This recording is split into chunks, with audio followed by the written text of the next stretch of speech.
Avancemos. Teóricamente lo que vamos a ver en mujer en edad fértil es reconocer que tiene mucho valor integral la atención que se desarrolla en la mujer. Por eso es que nuestra atención integral tiene un propósito que va a estar basado desde el nivel y el entorno biopsicosocial de la mujer.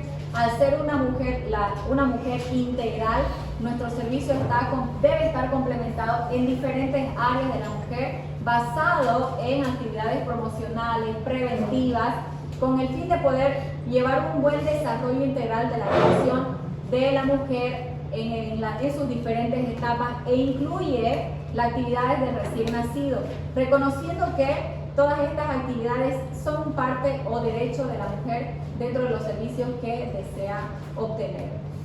En este tema sobre la atención integral tenemos objetivos generales que están basados en ofrecer una atención integral y continua durante todas las etapas de la vida, teniendo un enfoque de prioridad en los momentos más críticos o los factores de riesgo sobre la salud de la mujer, en este caso en la etapa del embarazo y también en la etapa de los recién nacidos. Por eso es que nuestra atención y orientación de salud integral en la mujer están basados en estas actividades. ¿Qué otro objetivo general tenemos? De poder facilitar la cobertura de atención al 100% y mejorar la calidad de atención en las diferentes áreas de servicio que se relacionan con el área preconcepcional y postconcepcional y posteriormente en las etapas reproductivas de esta edad. Promover que la capacitación de las actualizaciones, no solamente técnicas, sino de manera continua, los recursos humanos responsables en este tipo de atención ginecológica obstétrica y también atención perinatal.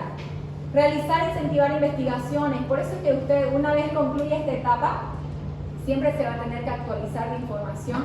Para eso sirven los congresos, para eso están otros tipos de estudios o talleres con el fin de poder desarrollar una buena salud en el lugar en el que se va a desenvolver o en la especialidad en la cual se va a desenvolver. Fomentar la concepción integral de la salud reproductiva dentro de la población, que se va a afectar a diferentes aspectos psicosociales, individuales y también colectivos, además de un ambiente sociocultural. Objetivos específicos en base al conocimiento de las patologías más frecuentes o las actividades más frecuentes que se hacen en la atención integral de la mujer. Lo que se quiere como objetivo específico en este sentido es poder disminuir las tasas de morbimortalidad materna y perinatal a través de las actividades, en este caso, prenatales o las actividades previas a ellas, como la etapa preconcepcional. Otro de los objetivos es poder brindar una atención integral, continua, no esporádica, sino también periódica, contar con la atención completa, de una cobertura completa, sobre todo en las coberturas de atención para el momento o el tiempo de gestación o embarazo. Otro de los objetivos específicos que requiere nuestra atención integral en la mujer es poder generar o ofrecer una atención especializada en el tiempo del embarazo de aquellas pacientes que tienen un alto riesgo obstétrico y perinatal. Y en todas las etapas de atención se requiere una atención de orientación nutricional, sobre todo enfocado al tiempo del embarazo. Y también incrementar la cobertura es otra de los servicios que se requiere hacer como parte de los objetivos principales o específicos, mejorando la calidad de atención en estas etapas que transcurre la mujer.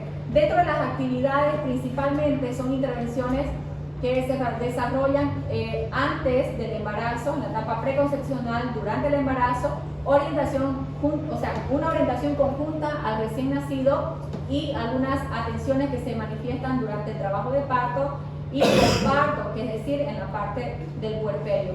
Se dice que una etapa bastante vulnerable es la etapa de la adolescencia, donde todos sabemos que ocurren algunos cambios, no solo psicológicos, sino también físicos, que son bastante evidentes, que fundamentalmente se tienen que llevar a cabo adecuadamente estos manejos para evitar algunas complicaciones y para poder llevar a un buen desarrollo o al éxito en una vida futura de la mujer.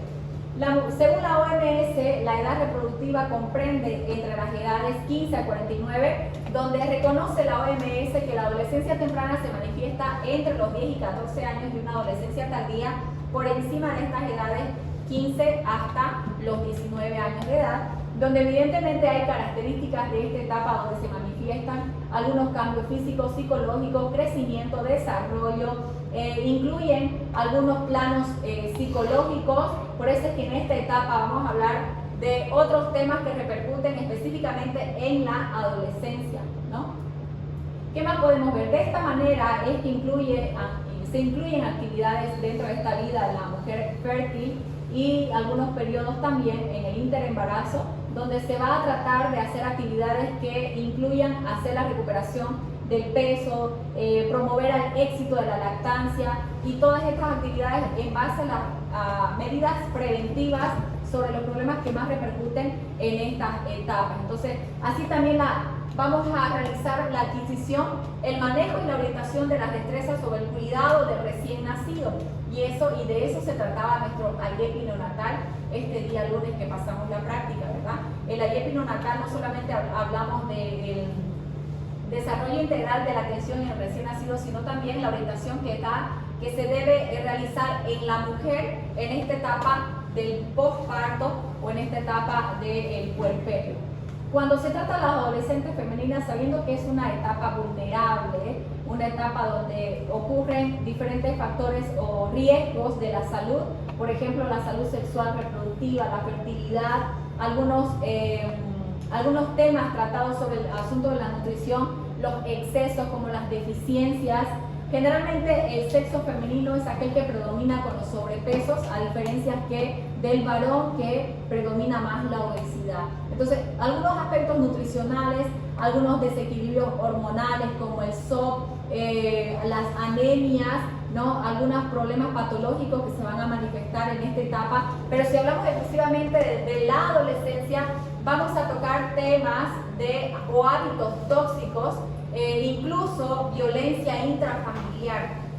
Y hay un tema o una unidad específica o un tema específico dentro de esta tercera unidad donde vamos a hablar específicamente cómo se debe desarrollar y manejar una atención en el adolescente. ¿Alguna vez han visto una atención, de cómo se maneja una atención en el adolescente o con el adolescente?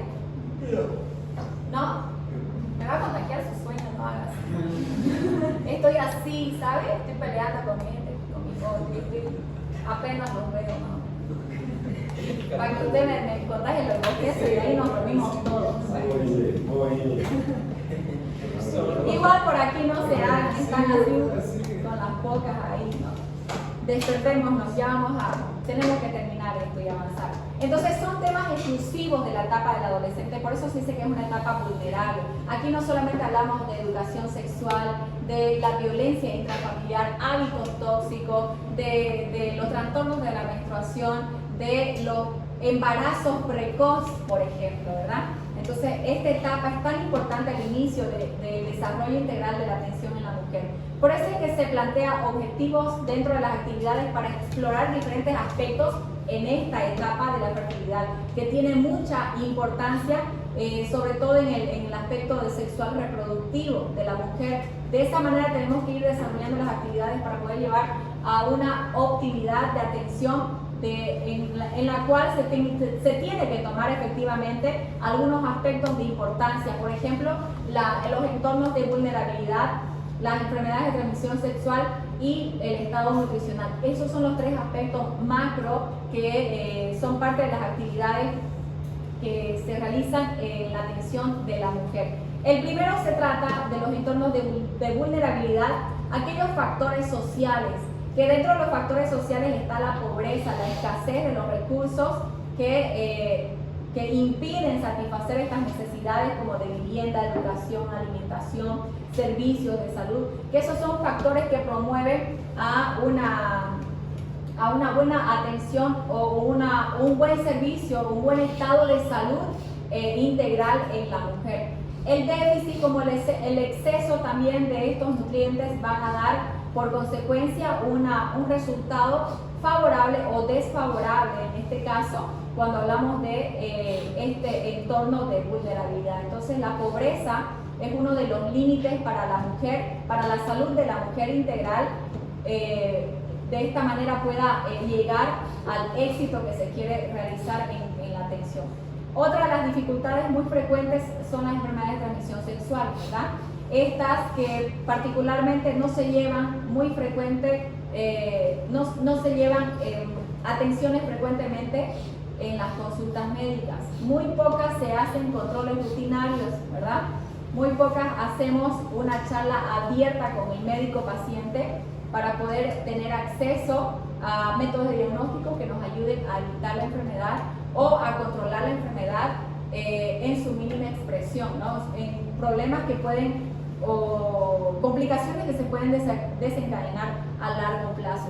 Eso es la importancia que tiene particularmente las mujeres del sexo femenino, que tiene mayor susceptibilidad de contraer este tipo de infección, las ETS. Y el estado nutricional, que es el resultado de ya sea un exceso o un déficit, va a traer un resultado, una consecuencia del estado nutricional. Por ejemplo, un déficit antes del embarazo está relacionado a las hemorragias, a las rupturas prematuras de membrana. El estado nutricional antes de la concepción, por eso dice preembarazo, tiene una consecuencia de generar partos prematuros o pretérminos, las andemias, las endometritis.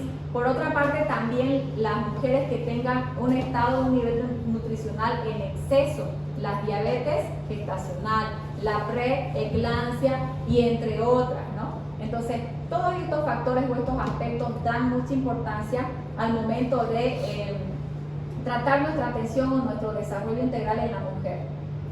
Dentro de la atención integral, por eso es que se incluyen acciones promocionales preventivas. Se trata de recuperar la salud de quienes han enfermado y realizar una atención periódica complementaria, ¿no? Con acciones preventivas integrales de la mujer. En este caso, por eso es que se desarrollan actividades preventivas como el Papá Nicolau, mínimamente cada, ¿cuántos meses? 6 Por lo menos cada 6 meses, como un control rutinario. Después de estos temas, como medidas o acciones preventivas, también el manejo de las ETS, ¿no? Cualquier tipo de infección o secreción genital femenina no es normal. Entonces, para eso son las evaluaciones periódicas, pero eso es muy poco frecuente, ¿sí o no? Evaluar las necesidades de la fertilidad, de la fecundidad, ofrecer servicios de planificación familiar una vez que ya haya un inicio de actividad sexual en la mujer a temprana edad. Es importante evitar los embarazos precoces, si estamos hablando de la adolescencia, que comprende entre los 10 años en adelante, ¿verdad? Eso es lo que reconoce la OMS. Pero después otras actividades preventivas con el manejo de las infecciones, las ETS. Por eso es que el primer nivel se enfoca a, como ejemplos, hemos visto qué medidas preventivas tomar en cuenta sobre la salud sexual y reproductiva de la mujer. Métodos anticonceptivos gratuitos. De esa manera, por lo menos voy a evitar, ¿verdad? No puedo evitar que haya, hoy en día, en este siglo, ¿no? Que haya para evitar el mejor método anticonceptivo, la abstinencia, ¿verdad? No podemos evitar que sucedan eso, pero por lo menos podemos evitar algunos riesgos o daños o complicaciones, ¿sí o no? La suplementación, sabiendo que en esta etapa de fértil de la mujer se inicia cuando hay las primeras menstruaciones, entonces también entramos en una susceptibilidad de hacer un trastorno de la menstruación. Entonces, en relación a las cantidades o los periodos irregulares o ciclos irregulares, tenemos que hacer una suplementación. Esas son medidas preventivas que se prestan dentro de la atención integral en la mujer. Inmunización, consultas periódicas con el especialista, el alcance de estas coberturas. Por eso es que en el primer nivel de salud hay especialistas exclusivamente de esta área para este servicio, para este mejor dicho, para este tipo de población. Para la población femenina están los ginecólogos, están los obstetras también, desde los primeros niveles de salud, que son problemas o temas patologías muy frecuentes que se dan en nuestro medio en el área de las enfermedades de transmisión sexual. Por ello es que se necesita como medida preventiva hacer el registro continuo de las patologías ginecológicas más frecuentes, donde nos van a llevar a hacer motivaciones para la investigación de estas enfermedades epidemiológicas, ¿no? Entonces, de esa manera se realizan, en este caso, reuniones clínicas con el propósito de poder discutir algunos asuntos de mortalidad ginecológica, sobre los asuntos que más repercuten en nuestro medio. Aquí vemos algunas recomendaciones nutricionales, sabiendo que este aspecto puede traer ciertas dificultades en la salud integral de la mujer. En este caso ya vemos cómo las deficiencias nutricionales antes del embarazo pueden producir un efecto durante este periodo de gestación. Así también los excesos de la alimentación, o sea, el tipo de alimentación en exceso que se lleve también va a repercutir ya en una vida, o mejor dicho, en un estado de embarazo. Aquí tenemos el uso de los costumbres o vida saludable. La vemos a la mujer como un sexo femenino, como el sexo femenino vulnerable, donde se tratan diferentes áreas o aspectos. Por eso es que hablamos de los entornos biopsicosocial. Entonces aquí también hablamos de la salud mental de la mujer en estas etapas de la edad fértil, entre otros hábitos y costumbres que van a estar acompañados de no solamente una vida nutricional, sino también en las actividades físicas. Esa es parte de la promoción. Entramos a la siguiente etapa. La mujer durante el embarazo necesita tener ciertas actividades consecutivas, desde una planificación familiar hasta algunas complicaciones que se pueden generar durante la etapa del embarazo. Y todas estas actividades puestas en planificación o puestas en marcha, nos van a llevar hacia una maternidad segura, que estas efectivamente se desarrollan dentro de la atención primaria a la salud. Y todas estas es parte de un derecho de la salud sexual y reproductiva para la mujer. Por eso es que en esta etapa del embarazo entiendo que tengo que tener un objetivo principal, un objetivo específico para poder desarrollar las medidas que debe tener el desarrollo de las actividades de los controles prenatales. Y por eso es que dentro de estos objetivos hablamos del servicio de promover la salud, mantener la salud física, mental y social, no solo de la madre, sino también del bebé. De esta manera vamos a proporcionar la educación sobre nutrición, higiene, cuidados, signos de peligro durante esta etapa del embarazo, ¿no? Y en todo el proceso que conlleva hasta la última etapa de esta. Preparar a la madre para el amamantamiento. ¿Recuerdan ustedes cuál es el beneficio de la lactancia? Lo hemos visto esta semana, el lunes. ¿Qué beneficios hay de la lactancia? ¿Por qué podemos orientarnos? La mamá sabe de que tiene un beneficio nutricional, tiene un beneficio con el vínculo de madre e hijo, ¿verdad? Tiene un beneficio inmunológico. ¿Qué otros beneficios más podrían comentar ustedes de lo que ya hablamos el lunes? Beneficio gastrointestinal. Ya, muy bien. ¿Qué más? Eso, muy bien. ¿Ves? Por eso es que van a pasar segundo parcial. Captan rápido ustedes. Entonces, esos son los beneficios principalmente que nosotros como médicos, la mamá ya sabe que darle lactancia materna le ayuda, favorece en las áreas que mencionamos, pero como médicos tenemos que saber cuál es la importancia de la lactancia materna con relación a las ictericias, con relación a las infecciones intestinales, ¿no? Entonces, el meconio, las primeras 24 a 48 horas de vida.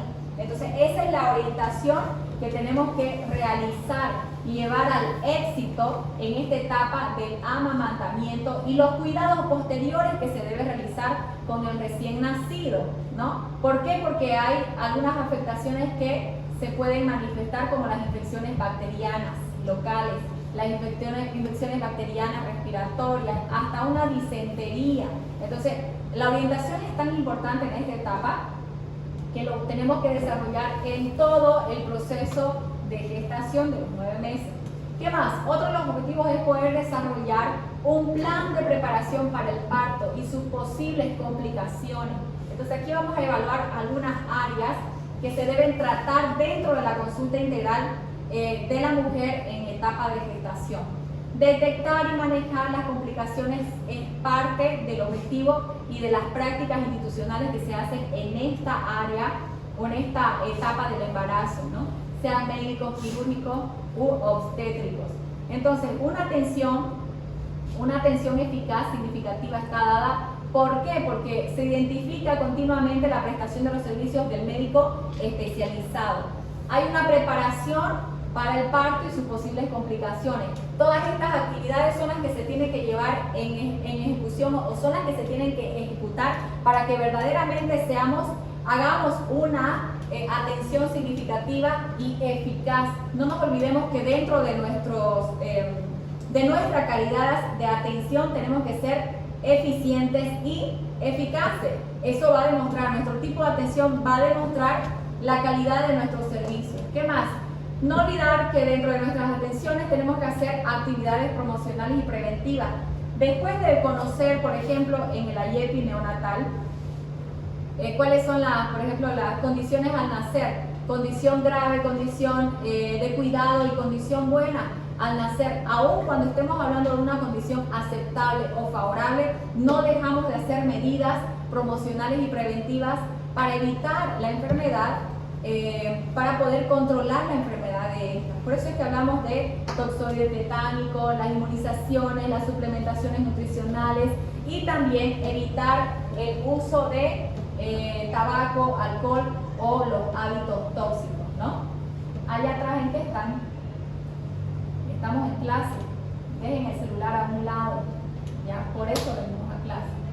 Entonces, ¿qué otras actividades son significativas? Tenemos que detectar a tiempo y el manejo de las complicaciones y la detección también de las enfermedades que ya están presentes. VIH, sífilis, tuberculosis, puede ser, ¿no? Hipertensión, diabetes, el manejo, detectar y manejar adecuadamente las enfermedades que ya se han instaurado dentro de esta etapa de gestación. Entonces, el propósito de la atención prenatal está enfocada a hacer una vigilancia continua. Entonces, esta paciente que se hace sus controles prenatales, desde el primer control prenatal, se debe hacer un seguimiento periódico. ¿Y cuántas veces tenemos que tener, o cuántos controles prenatales mínimamente podemos tener? 5 mínimamente, ¿verdad?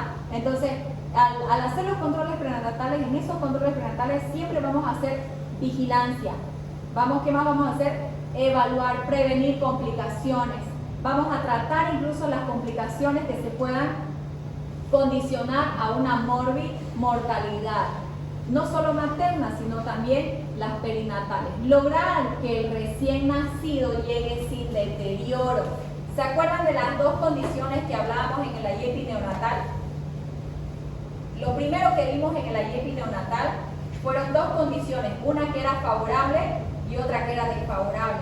¿Cómo? ¿En qué condición estaba la condición desfavorable de este recién nacido?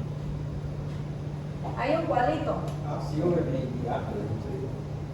Claro, se evaluaba el Apgar y un Apgar positivo arriba de 8 o 9, ¿no? Un buen Apgar, ese niño va a estar en ciertas características. Pero si hay un Apgar de 5, de 6 o un Apgar de 3, de 2, ¿cómo va a estar?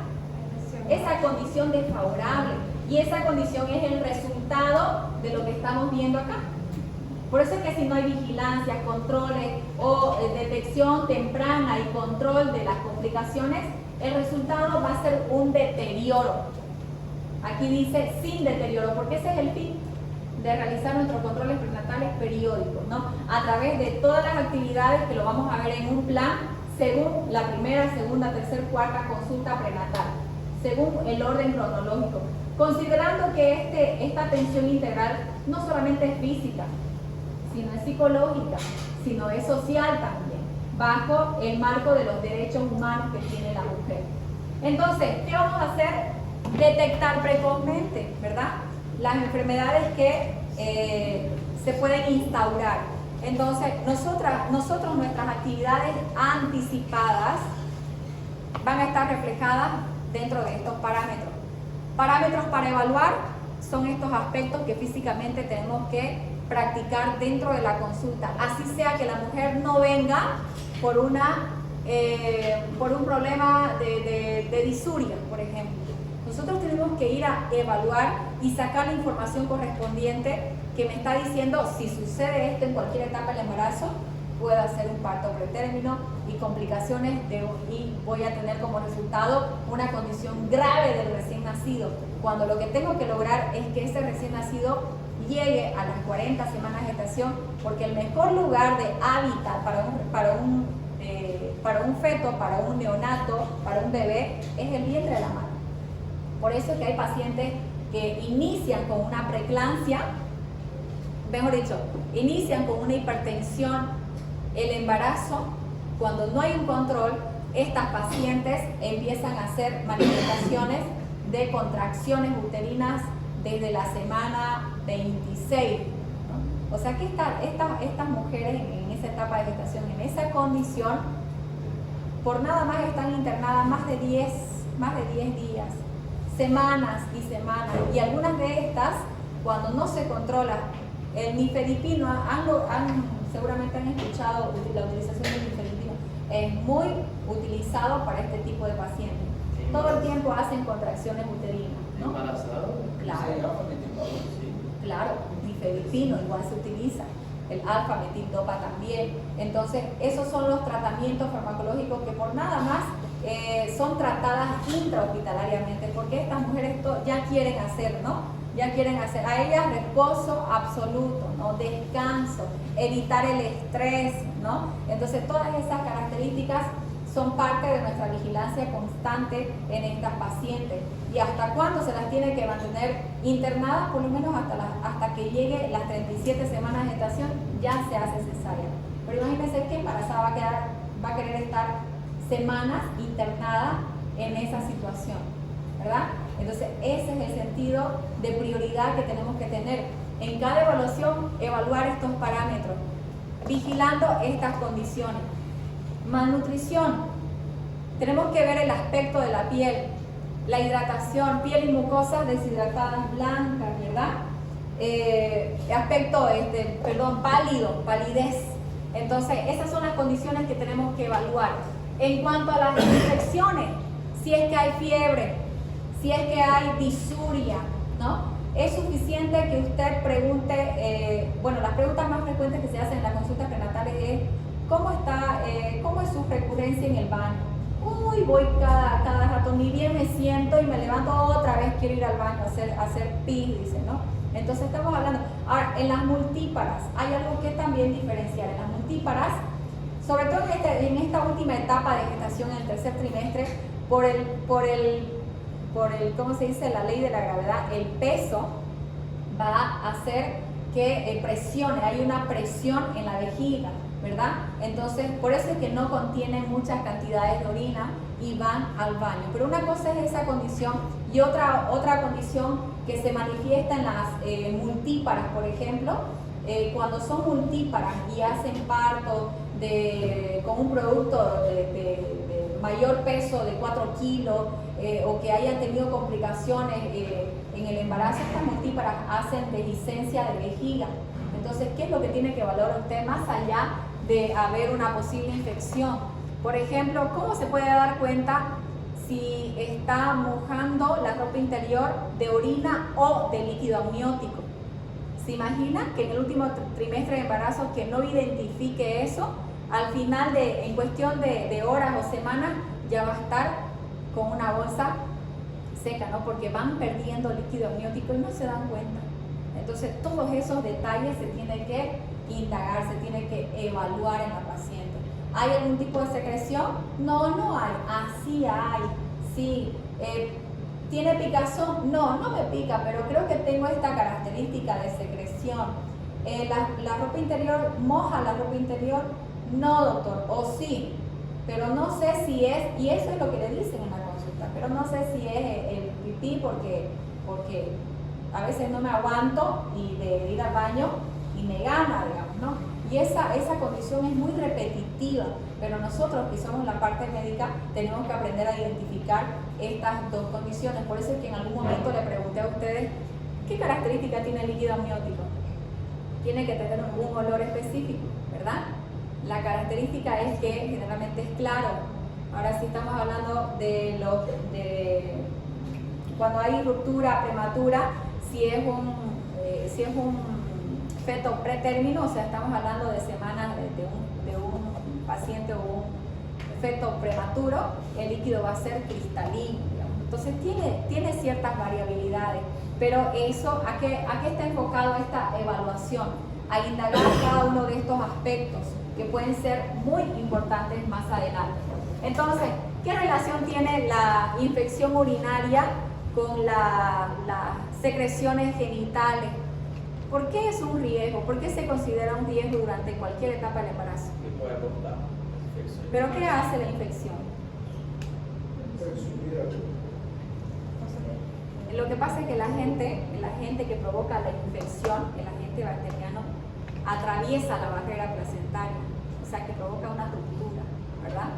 Entonces, atraviesa, entonces por eso es que se van ocasionando, o puede ocasionar un parto prematuro, puede iniciar un parto pretérmino, o sea, no está en el tiempo para hacer contracciones, no está en el tiempo para tener ciertas características de un parto. Entonces, por eso es que siempre tenemos que evaluar si hay secreciones, si es que hay ganas de orinar consecutivamente. No necesita haber dolor, por si acaso. No necesita estar sí o sí presente el dolor. Con el mismo hecho de que haya repeticiones muy continuas de ir al baño a miccionar, ya es suficiente para tener que evaluar a esta paciente. Ni qué decir las pregnancias. ¿Cómo se define una pregnancia? Por la presencia de proteinuria, presión alta y edema, pues ahí está, ¿verdad? Entonces esas tres me hacen una preeclampsia. Entonces los edemas, ¿cuándo o en qué etapa son fisiológicas? ¿O no son fisiológicas? En el final, quiere decir en la última etapa del embarazo, en el tercer trimestre de embarazo. ¿Y si presenta al inicio? No, entonces estamos hablando de que puede ser una situación patológica. Las anemias, ni qué decir, ¿no? Ahora, en relación a las anemias, un hemograma, ¿cuánto tiempo de validez tiene? 3 meses, muy bien. Por eso es que los hemogramas se tienen que hacer periódicamente. Hay actividades que usted no la va a hacer desde un inicio en los controles prenatales, pero hay actividades, por ejemplo, un VIH, un laboratorio de VIH, ¿lo va a hacer cada 3 meses? No, para usted le basta y le sobra saber que está con VIH o no está con VIH. Pero un hemograma, una hemoglobina, ¿sí o no? Sí. Obvio, pues no. Cada 3 meses se debe pedir hemograma para evaluar la hemoglobina. ¿Cuánto es una hemoglobina normal en la mujer? En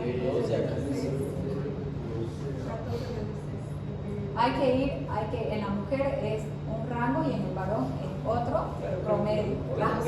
Del laboratorio. Varios laboratorios. Puede ser, pero siempre hay un promedio, ¿no? Siempre hay un promedio. Sí, laboratorialmente, los laboratorios igual manejan algunos datos. ¿A qué se refiere? ¿A la hemoglobina? Por lo general ya disminuye.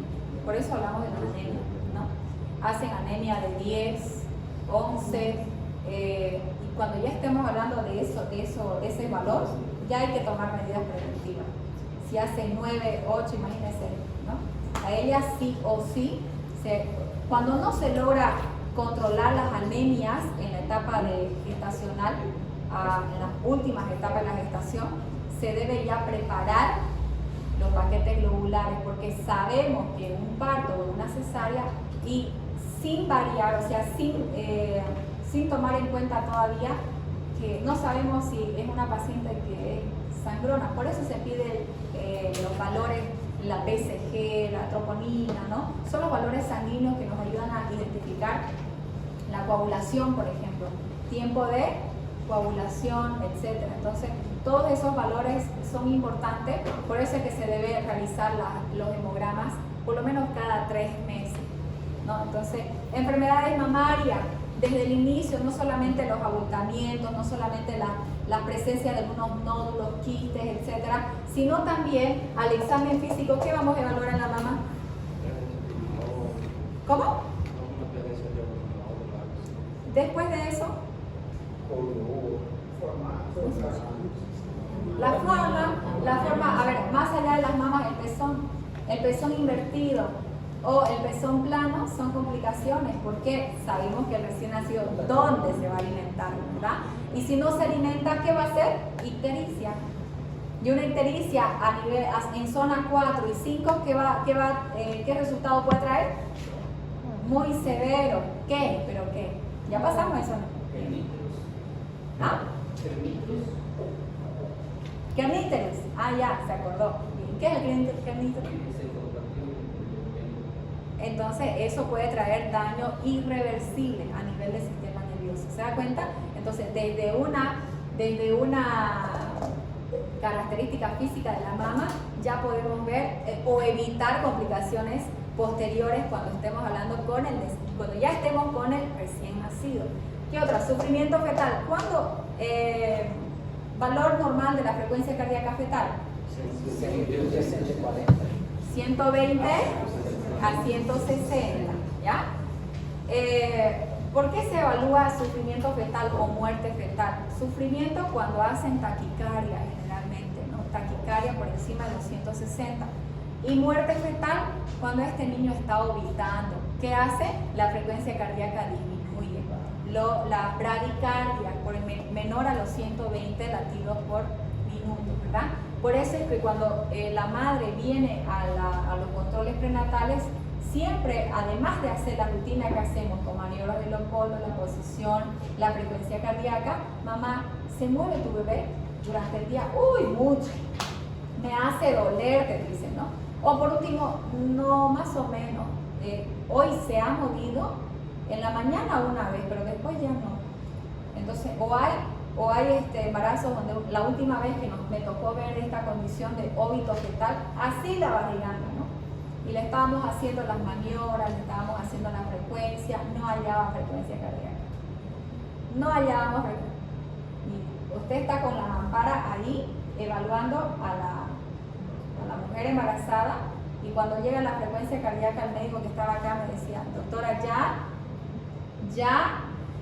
doctora, frecuencia cardíaca, porque la nota, usted le dice posición tanto, longitudinal, cefálico o transverso podálico, dorso derecho, izquierdo, usted se lo relata todo, presión, peso, tanto, usted se lo dice todo y él va anotando.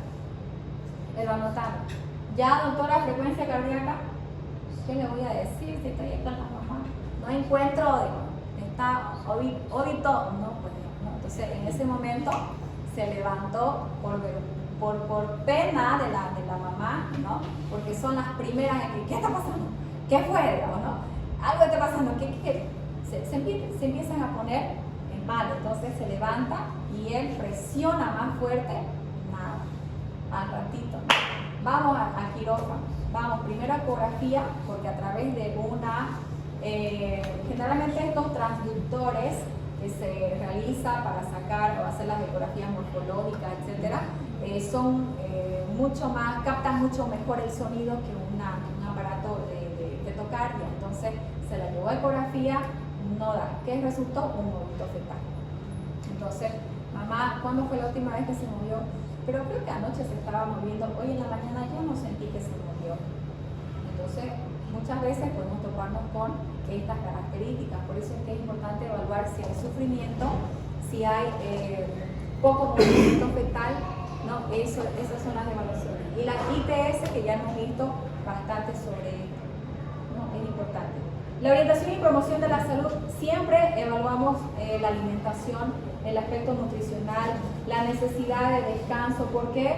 Porque resulta que estas madres se ponen más valientes cuando están embarazadas, se ponen, ay, lavé colcha, doctor, y me trapea el piso y me resbalé, dicen, ¿no? Entonces, es importante orientarlas a saber qué actividades deben evitar de realizar, detectar los signos de alarma y las complicaciones o las enfermedades, es parte de la orientación y la promoción de la salud en esta etapa de la mujer. Planificación familiar. Cuando hablamos de planificación familiar, no solamente un embarazo precoz en una mujer adolescente es de alto riesgo, sino también en estas mujeres que tienen embarazo muy seguido.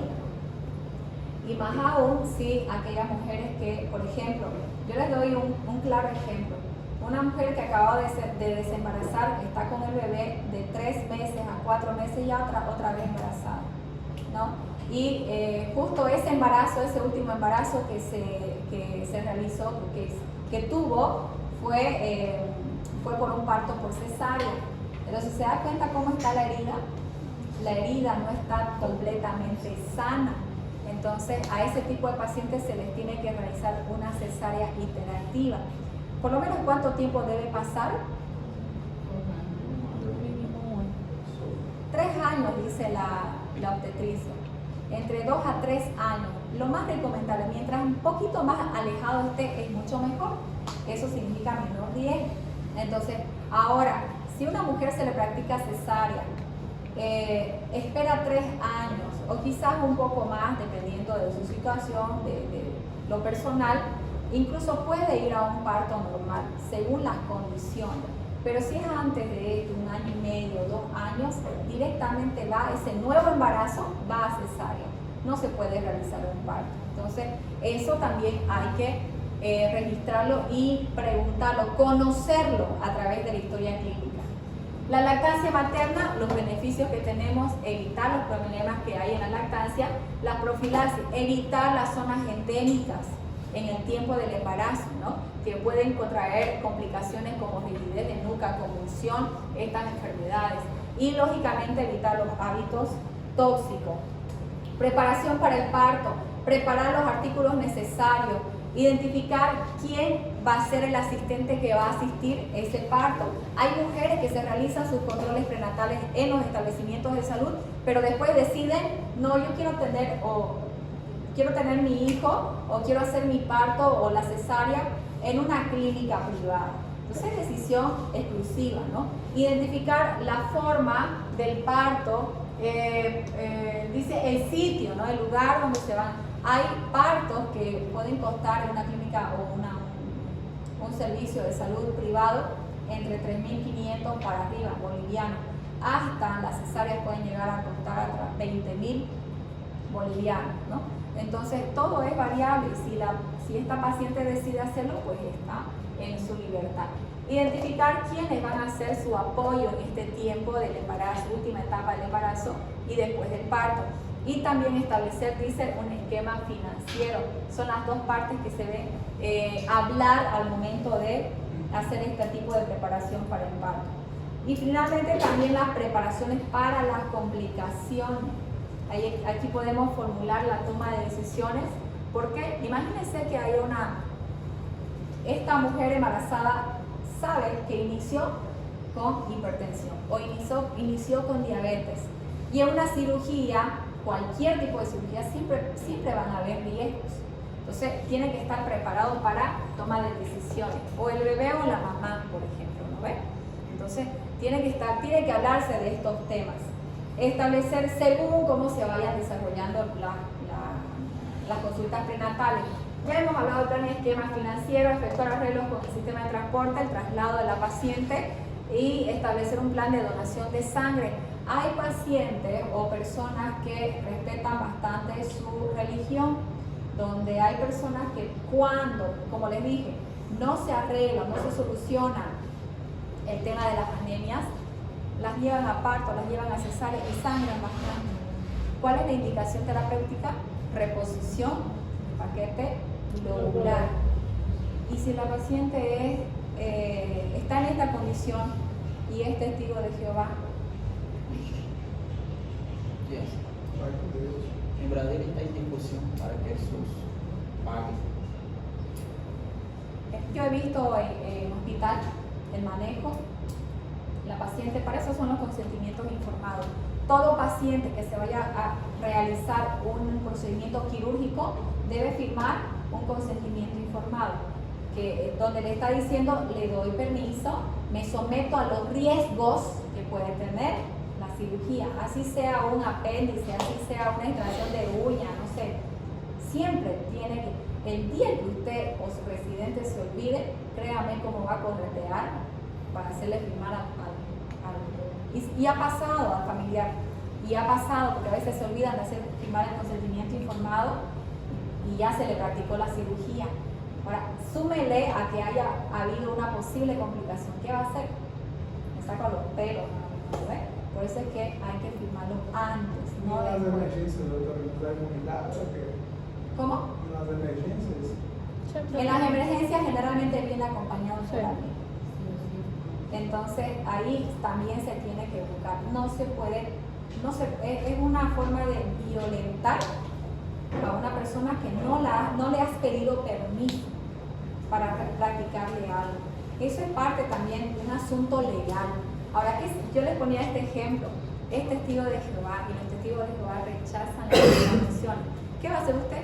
Fácil, con su consentimiento informado, dice paciente rechaza tratamiento y está en estas condiciones, usted especifica en ese informe, firme por favor. Esto es un respaldo, se le dice, ¿no? Deberíamos hacer esta transfusión, pero usted en su, respetando obviamente, por eso se hace esto, respetando a su derecho, está negando el tratamiento. Ok, niega el tratamiento, entonces se firma, depende de él. Yo he conocido casos en los que sí, ahorita, por no hacerse transfusiones. Entonces, todo eso, preparación para las complicaciones, se debe manejar dentro de las consultas. Aquí estamos viendo en orden cronológico cuáles son las actividades que se deben realizar en los controles prenatales, cuáles no se realizan desde un inicio, como la altura uterina. Fíjense en estos detalles porque, bueno, tampoco son tanto que pensar, ya ustedes lo conocen por ginecología y obstetricia, pero puede ser pregunta de examen, así que revísenlo bien. ¿Cómo así? Pero fácil, pues si yo les pregunto, a ver, controles, son los controles prenatales de la primera consulta prenatal. Son las actividades de control prenatal de la primera visita, la primera. Excepto, le puedo poner, a ver, la primera. Los controles prenatales en la primera son solicitud de laboratorio, sí se hace. ¿Qué más se hace en la primera consulta? Evaluación nutricional, sí se hace. Después, métodos de diagnóstico o actividades en la embarazada, altura uterina. ¿Qué va a poner usted? Excepto altura uterina, porque usted sabe que no se hace eso en la primera consulta. ¿Ve? ¿Se da cuenta? Es fácil, es solamente leer, pensar, ¿no? Con los 5 sentidos, y si tienen 6 y 7 mejor. ¿Ya? Entonces, ¿por qué? Oigan, ¿por qué? ¿Cuál? Expectativa versus realidad. Como anatomía, ¿no? Bonito los dibujos acá, que este es el esternocleidomastoideo, así, en el cadáver, ¿no? Estamos todos mal. Pero ¿saben qué? Porque esto puede pasar al momento que ustedes practiquen las atenciones prenatales. El aire ya lo veo a ustedes midiendo la altura uterina en el primer control. ¡Ay, qué vergüenza! ¿No es? Por eso es que tenemos que tener en cuenta qué actividades se hacen en la primera consulta prenatal. Y cuando ustedes defendieron su tema, les hice esa pregunta, ¿no? Es importante la primera consulta prenatal. Usted ahí hacen esto, IMC nutricional, laboratorios, mínimamente 10 laboratorios que ustedes han nombrado de lo que se debe pedir como estudios de laboratorio o análisis. Y así también vemos, aquí estamos resaltando, sí, sin embargo, el hemograma. Keep calm, mantén la calma, tranquila. ¿Ya es hora? No la apure, ¿qué le pasa? ¿Qué le pasa? Falta algo. Puedo pedir a la gente. Que pasemos entonces, la primera consulta prenatal es tan importante, es una evaluación integral completa donde se habla de análisis de laboratorio y se acompaña de cuidados necesarios y muy importantes en esta etapa, incluso previniendo, tomando acciones preventivas para el futuro estado de la mujer. ¿Ve? La historia clínica es un instrumento tan importante donde usted tiene que recabar toda la historia, toda la información correspondiente. Si se le escapa algo, no es culpa del paciente, es de usted, porque siempre le van a decir, ¿y por qué no le preguntaste? ¿No ve? Siempre le van a decir eso. Entonces, usted es el protagonista de la película, ¿no ve? Usted es el que maneja la consulta de control prenatal. Si a usted se le olvidó algo, por último a la paciente dice, escucha, vine porque me picaba, porque me dolía y me olvidé preguntarle eso, si era normal, ¿no ve? Eso puede pasar con las mujeres, entonces no es su culpa, es de nosotros. Nosotros tenemos que manejar la consulta prenatal. Aquí está la historia clínica con los diferentes datos, hay muchos datos más ampliados, incluso la etapa del puerperio y algunas informaciones sobre el recién nacido. Entonces se verifican las señales de peligro en esta etapa del embarazo, recabando la información a través de la historia clínica y determinando si es un embarazo sin trabajo de parto o un embarazo con trabajo de parto. Y aquí en estos cuadritos específicamente se habla de qué actividades tengo que hacer en un embarazo sin trabajo de parto, ¿no? Evaluar los riesgos, determinar si es un embarazo de mediano, alto, bajo riesgo y tratar si es que estamos hablando de algún tipo de que nos llame la atención o que sea de riesgo. Y si no es así, actividades promocionales y preventivas. Y si hablamos de un trabajo de parto, tenemos que hacer el tratamiento, la referencia hospitalaria en casos necesarios, en casos en que sí se tenga que hacer, se tenga que viabilizar el transporte o la referencia a un hospital de mayor complejidad, ¿no? Atención al embarazo de la mujer con bajo riesgo prenatal con enfoque intercultural. Eso es efectivamente lo que se hace. Los riesgos obstétricos. Cuando hay riesgos obstétricos se tiene que hacer la referencia mínimamente 10, 15 días antes al servicio donde se va a atender. Por ejemplo, en los primeros niveles de salud se atienden las consultas prenatales en los puestos de salud, aún en los integrales. Pero si estoy hablando de un puesto de salud y esa mujer está apta para una atención de parto normal, 10 días antes se la tiene que hacer referencia a su centro integral de salud. Si estamos hablando de que no hay complicaciones que se demuestren hasta el momento, ¿no?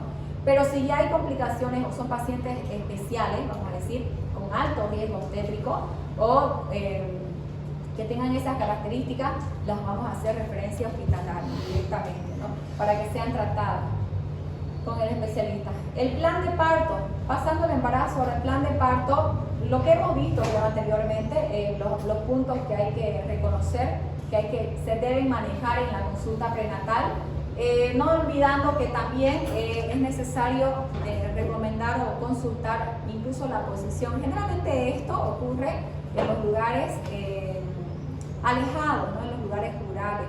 Aquí en la ciudad, échese, póngase aquí, empuje, digamos, ¿no? A veces desconocen este asunto, que tienen derecho a la posición en la cual desean dar a luz.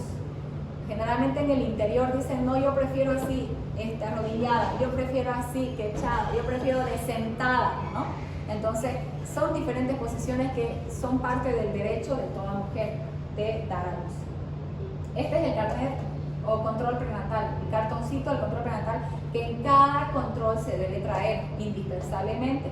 Si hablamos de algunas actividades rutinarias en cada control prenatal, tengo que evaluar cómo estuvo el peso anterior y cómo está el peso actual, y de esa manera modificar si hay algunas alteraciones o variaciones irregulares que pongan en riesgo la salud de la vida de la madre como de feto. Entonces aquí una vez más demuestra las actividades según los controles prenatales que se van realizando. ¿Qué más? La presión arterial, hipohipertensión, importante, ¿verdad? Estas son actividades rutinarias de los controles prenatales. La hemoglobina de las gestantes igual, y ya hemos visto el valor es normal, y cada cuánto tiempo tengo que solicitar laboratorio para evaluar esta condición, ¿no? O estos parámetros normales. El peso en la última etapa del trimestre, no debe haber una ganancia mayor a los 500 ni menor a los 200 gramos por semana en estas mujeres de embarazo en el tercer trimestre, por si acaso, ¿no? O sea, en las últimas semanas de gestación no debe haber esta variación. Si no, estamos hablando de que hay una alerta. Hay algo que puede poner en peligro al momento del parto, ¿no? Entonces, el IMC, el peso, son las actividades que consecutivamente se deben realizar. Ahí está el IMC. Las maniobras de Leopoldo. Identificar los signos de peligro, las posiciones distóxicas, podálica, transversa. Incluso hay posiciones que, para evitar las complicaciones en el momento del parto, como la posición aún en dorso derecho, hoy en día se la maneja bajo una conducta de cesárea, ¿no? Para evitar complicaciones fetales en este caso. ¿Qué más podemos ver? Signo de alerta. Por eso es que hacemos monitoreo fetal. Cuando estamos hablando de que hay una frecuencia cardíaca, hacemos el monitoreo, ¿no? Ahí está el aparato y usted está con el traductor del fetocardio en la mamá. Y está en 160, 165, 168. Vaya a hacer un monitoreo fetal. O si está debajo de los 120, igual vaya a hacer monitoreo fetal. Entonces usted se va a dar cuenta que este estudio nos va a ayudar a prevenir complicaciones, ¿no? Entonces eso es lo que tenemos que evaluar y detectar como signo de alerta en este caso. Los edemas, ¿qué se llama ese signo? Signo de Godet positivo, 1, 2, 3, 4 cruces. ¿Y qué es anasarca? Edema generalizado, ¿verdad? Eso es lo que se maneja. Por eso es que dice fisiológico, 1/3 debajo de las piernas. Eso sí es fisiológico, ¿no? Y eso va a disminuir, puede aumentarse después de horas después del trabajo de parto y debe ir disminuyendo. Se debe ir evacuando esa retención de líquido. Las complicaciones maternas, ahí están, que son invertidos, que son planos, que son otra forma de ver un signo de alerta. En los laboratorios también, la hemoglobina, VIH, sífilis, urocultivo, ¿no? En las glicemias en ayunas por encima de los 100, ¿verdad? 99, 100 en adelante ya estamos hablando de que no debe, es una glicemia irregular. Entonces eso es lo que hay que buscar. Y finalmente las ecografías, en esta parte del desarrollo integral de la mujer, la inserción. Por eso es que cuando hacemos las ecografías morfológicas es importante verificar en primer lugar dónde está insertada la placenta. Por eso es que hay mujeres que hacen sangrado todo el embarazo, porque la inserción placentaria está muy cerca del útero, el cuello uterino. Entonces van sangrando. Y esas mujeres hay que cuidarlas todo el embarazo, como un huevo parece, ¿no? Que cuidarlas bien. Otras irregularidades ecográficamente que se pueden observar a través del índice de líquido amniótico, el ILA, poco o mucho líquido. ¿Cuál es el término que se utiliza en eso? Así es, oligohidramio es poco líquido. Y a eso también se le suma la retracción del crecimiento intrauterino o las macrosomías fetales. Entonces, los datos ecográficos también son importantes hasta el último, hasta incluso en el transcurso ya hasta en las primeras fases del trabajo de parto, es importante. Se le mide la circunferencia cefálica, por ejemplo. Si es mayor, yo les decía, si es mayor a 11 de diámetro, entonces ese niño es preferible que no salga por el canal vaginal, sino por cesárea, porque va a comprometer la salud de la mamá, ¿no? Los desgarros. Entonces aquí está en parto lo que tenemos que ver: las contracciones, la intensidad, tenemos que ver los signos vitales, la posición fetal, las dinámicas uterinas. ¿Cuántas dinámicas uterinas en 10 minutos? 3, ¿verdad? La intensidad, la frecuencia. Si hay una evolución estacionaria, muchas veces vamos a inducir a través de un suero fisiológico oxitocina, y si no lo hay, ahí estamos listos, ¿no? Nos vamos directamente, cambiamos la conducta. Entonces, por eso es que es importante evaluar. Después, la salida del líquido amniótico, si hay proteinuria, si hay presencia de hemorragia u otras complicaciones. En pacientes con VIH, igual es importante tener el control riguroso en estas pacientes. Aquí estamos viendo el partograma. ¿Quiénes van a ser ginecólogos? Nadie. Oiga, todo este semestre no hay ginecólogo. Nadie quiere ser ginecólogo.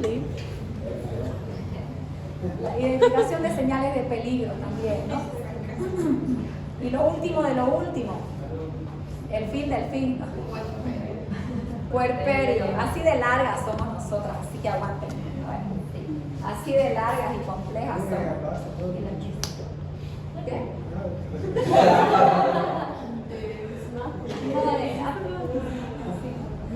Entonces el puerperio, en la etapa del puerperio, las complicaciones del puerperio, ¿no? Un puerperio, en un puerperio inmediato se hace por eso los signos vitales. Hay fiebre, hay cefalea, hay dolor, hay dolor en la herida o sangrado profuso, los bloqueos, la involución uterina cada día, ¿cuánto tiene que ser? ¿Normal? Involución uterina. Por eso que en esta etapa se observa, se palpa y se determina qué es lo que se va a hacer.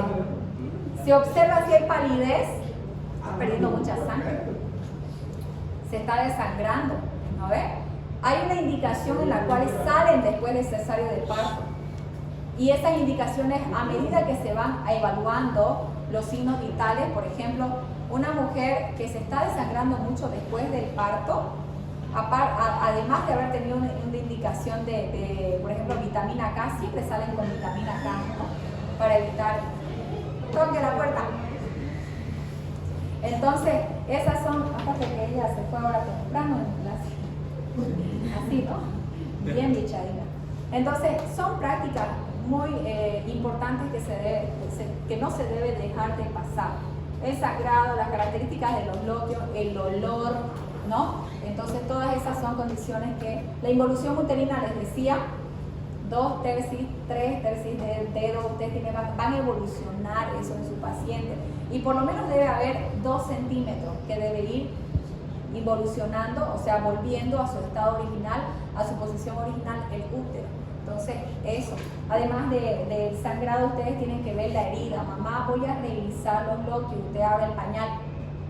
Sí, señora, ustedes tienen que abrir el pañal para ver. Nada de estar inventándose las evoluciones ni los signos o los síntomas. La está hipotónica y ustedes ahí está, ok, dice su historia, ¿no? Ya está ahí, ella toda pálida, blanca, ¿no? Entonces, eso se tiene que corregir a medida que vayamos haciendo estas actividades. Bien. Gracias.